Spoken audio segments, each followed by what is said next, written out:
My name's Spencer. There's 155 kids here from grades 1 through to 7 and a whole bunch of dedicated teachers. And this is how they start their day.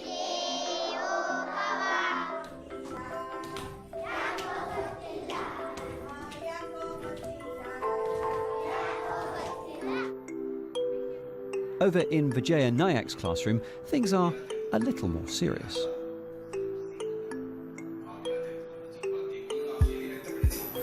So, at the back of the projector, there's an Android device which is plugged in and is running videos on English, maths and science. The videos are made for the entire region, but then they're dubbed in different dialects, different languages, depending on where they're being sent to.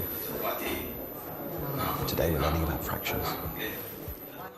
It is a great teaching tool as long as there is electricity. But there are plenty of times when there isn't. This is a village school. Earlier it would be difficult to teach due to power cuts. We would get electricity in the mornings, but as the day passed by, in the afternoon we would have power cuts for more than 2 hours. That's why the projector and tablet are hooked up to this box, which is itself attached to a solar panel on the roof.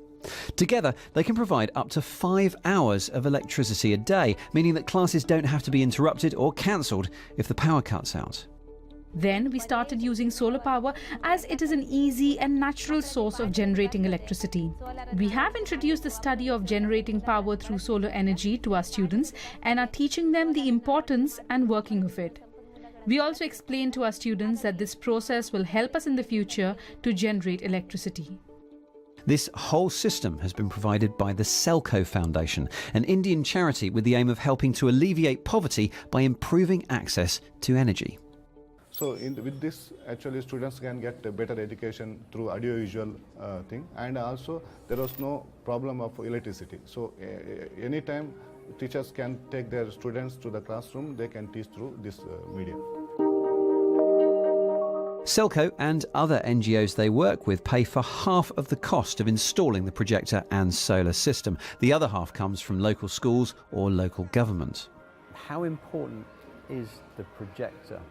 Before this project came into usage, we had very few students.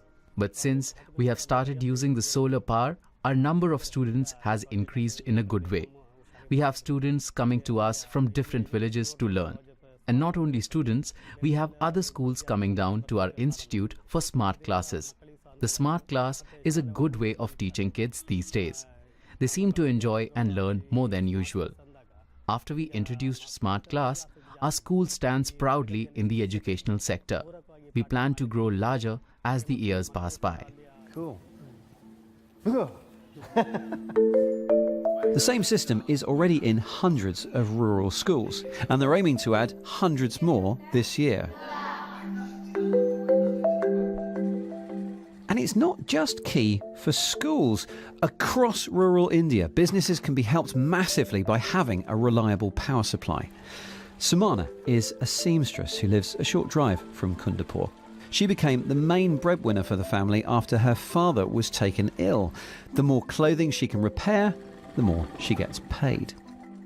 With her old hand-operated sewing machine, she could fix a couple of items a day. But thanks to the solar panels on her roof, her electric machine can whiz through 5 or 6 clothes per day. Plus, she has a fan, a TV and a light, so she can work earlier and later.